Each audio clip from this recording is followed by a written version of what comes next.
So here's up guys, Robox here, and welcome to some more MotoGP gameplay, and this time we're going to be racing on the MotoGP 15 game, and we're going to be riding as Valentino Rossi at Valencia. We're going to be starting from the back of the grid, and we're going to be ending off 2015 how Valentino Rossi fans would have hoped it would have all ended back then. So what we're going to do, we're going to go and we're going to do a 25% race, which is going to be 8 laps of the Valencia circuit. Only going to do the race. I have no idea what difficulty to go on. I don't know what I normally play on this game. Hard, I'm guessing. I haven't done any practice for this, so we'll have to wait and see. I don't want bike damage. I don't want any wet weather to interfere. So we're just going to get in and basically, with those settings, go ahead and try and win the race or get up as high as possible and hopefully get a result that would have ended up Valentino Rossi winning his 10th title back in 2015. So we're going to aim for a win,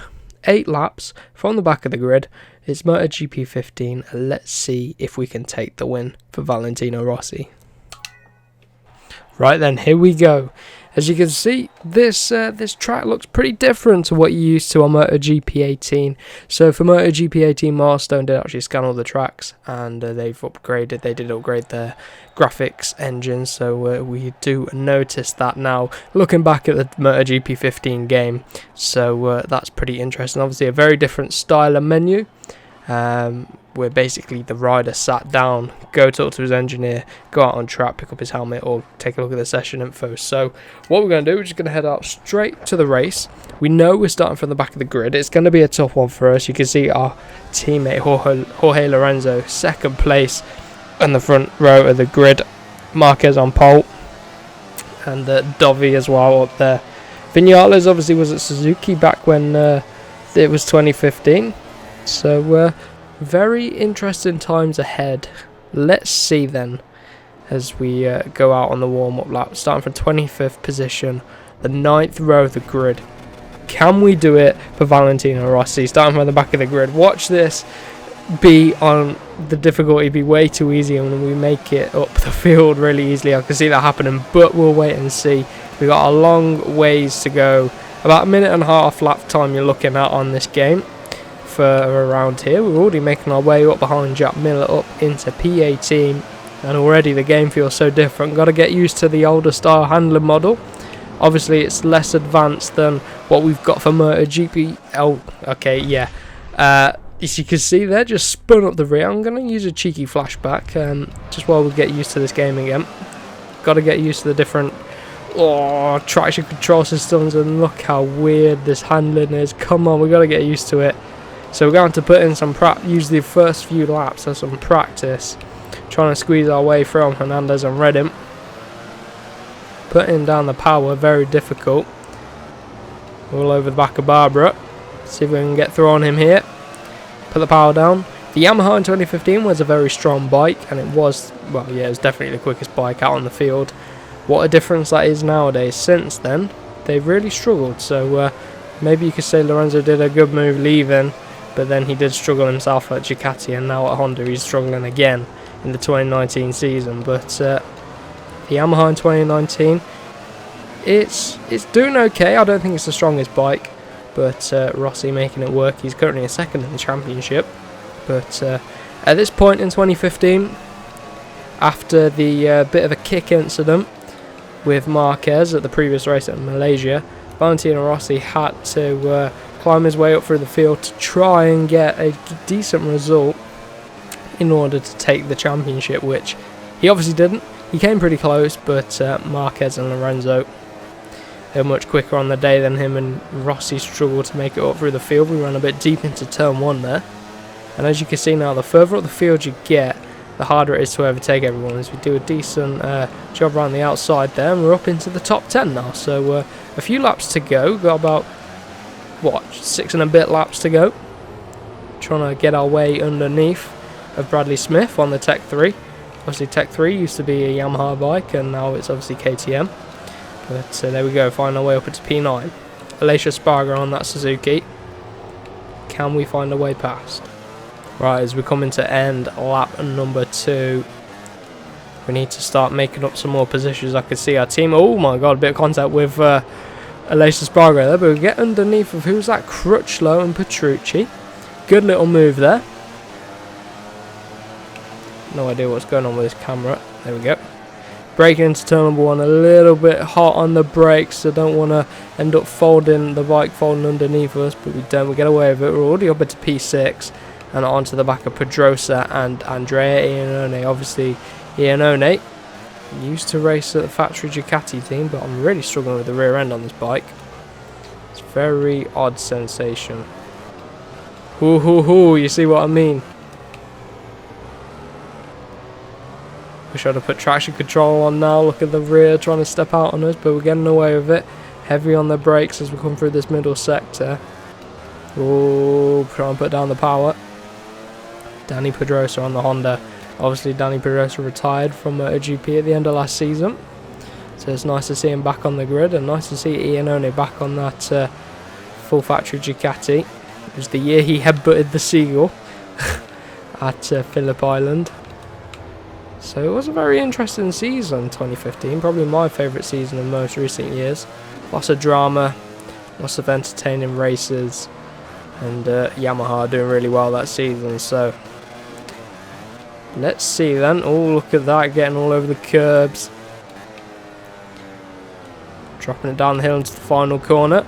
Iannone and Pedrosa battling it out. On the rear again, almost stepping out on us. Right, we need to try and make our way up into the podium position, as it is our teammate and championship rival leading the way. I've ran terribly deep into turn number 1. Get it back on the circuit. Can't get turn 1 right today on this game, but we can get turn 2. Look at that, underneath of them both there. If I could just put the power down, that'd be even better. Struggling to put the power down. Pedrosa trying it back around our outside, not going to give him space. If you're going to help here in the rear, see what I mean, once you lose the rear, it keeps going and going and going and going, popping a wheelie over the bumpy curb there. But we're into P5 I mean, I should say. Somehow keeping Pedrosa at bay. Right, we're starting to fall off the back of the top 4 here. Can't afford for him to get away from us too much. Closing down Iannone a little bit through those corners. Gotta be careful with the front end on this bike as well. Picking up the power nicely. Picking up some slipstream off the back of Iannone. Maybe we can launch one up the inside into turn 1, but that Ducati was pretty quick in a straight line, even back in 2015. But on the brakes, much superior and up the inside. Right, Dovizioso's dropped into P3. Marquez has found his way through on the Ducati driver, and he's going to be trying to find a way up to the back of Lorenzo, but Dovi's not going to make that easy for him. Look at this rear. It really is lively on this Yamaha today. Just over halfway through this race, and we're in P4, so we're doing a lot better. Obviously, this was only a video game, but doing a lot better than Rossi did back in 2015. Obviously, a lot more difficult on a real bike trying to do this. The difficulty is probably a little bit easier than we'd have liked, but on the new games they have percentage sliders, so you can really tweak the difficulty to what you like it. So the next one will probably turn it up a bit, but we still got a ways to go. We still got to overtake these guys, and consistency with a lack of practice on this game is very hard to find. So we're still getting used to the brakes, and obviously the putting the power down and the wheel spin, which is suffering quite a lot of oversteer on the rear as well. So luckily we're gapping Danny Pedrosa and Iannone, so we can forget about them for a little bit. But coming into turn 1 nice and hot, a little bit wide, missing the apex, but we get away with it on exit. This is a good start to this lap. Feeling a lot quicker. Marquez and Dovi really battling it out here, so that's going to really help us out catch up. But Lorenzo is going to be edging away ever so slightly, so we're going to have to watch that gap.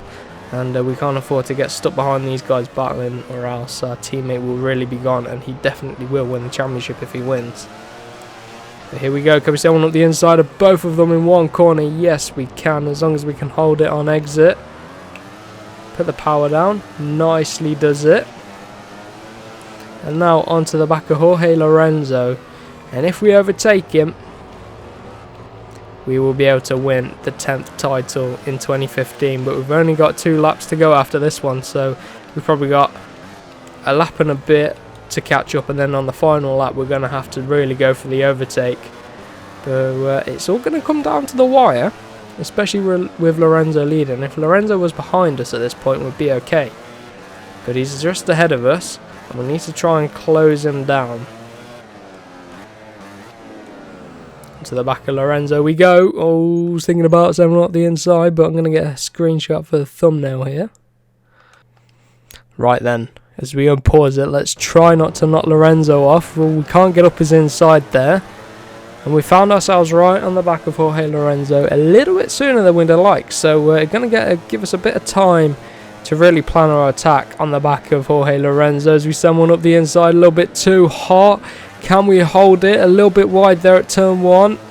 Using the extra bit of the track there, so I'm going to have to let Lorenzo back through because we can't just illegally overtake him. There we go, we let our teammate back through. So this is going to be an intense battle as he just holds it around the outside there. I'm going to be all over the back of him. Ooh, we're getting a better run out of there now. Getting used to the traction. We're all over the back of him here. Trying to put the power down, trying to get alongside Lorenzo, but he's just that little bit quicker. Send one up the inside if we can. Give him a bit of a nudge, but again, he's holding it around the outside. I mean, this is Lorenzo in his glory days, really. Although he did prove himself a little bit at the end of 2018 with DUCATI. Until obviously he got that injury. Lorenzo on a Yamaha is probably when he was at his quickest. So he stays ahead for this lap. So this is what I mean. We had a practice lap at overtaking. But he's now pulling away. He's pulled the pin as we're about to go on to the last lap. So we really can't let him escape. Come on, we need to get him. Nice and late on the brakes into the final corner. Closing down a little bit now. Pick up the slipstream. Can we send one up the inside into turn 1 and then bolt? That's probably our best bet, least riskiest overtake as we hit a bit of a bump coming into turn 1 and on the brakes. There we go. Oh, just about keeping ahead of Lorenzo as we went a little bit deep into the braking zone there. The rear stepping out on us. Got to watch out on the brakes. And here comes Lorenzo up the inside, contact with our Yamaha teammate. But we keep it ahead, not like last lap. And Lorenzo's very quick through this middle sector. I find that with the AI, even on the new game, that through the middle sector here at Valencia, the AI are very strong. But we are a little bit stronger in the first and last sectors. So I'm feeling very cautious on the brakes here. Gonna hold the apex. Oh my god, we cut the corner a little bit. What is going on? The pressure of the 10th title. Only a few more corners to go and Lorenzo's all over the back of us. Braking earlier than we need to, but just being cautious. 2 more corners to go. Pull it around this long left-hander and then down the hill on the braking zone. You turn in as you trail braking into the final corner, then accelerate out. Lovely stuff there. And it looks like we are going to be able to take the win here today for Valentino Rossi at the Valencian Grand Prix back in 2015. If only it had all gone down like that. Who knows, he might have retired at that point, but there we go, just about managed to do it. And I hope you guys did enjoy this video, heading back into the older MotoGP games. Let me know if you want me to do this a little bit more. I could play MotoGP 16, MotoGP 14, anything like that. Let me know and I will do it. But for now, I hope you did enjoy this video. If you want to see more from this game or anything else, let me know down in the comments and I will see you in the next one.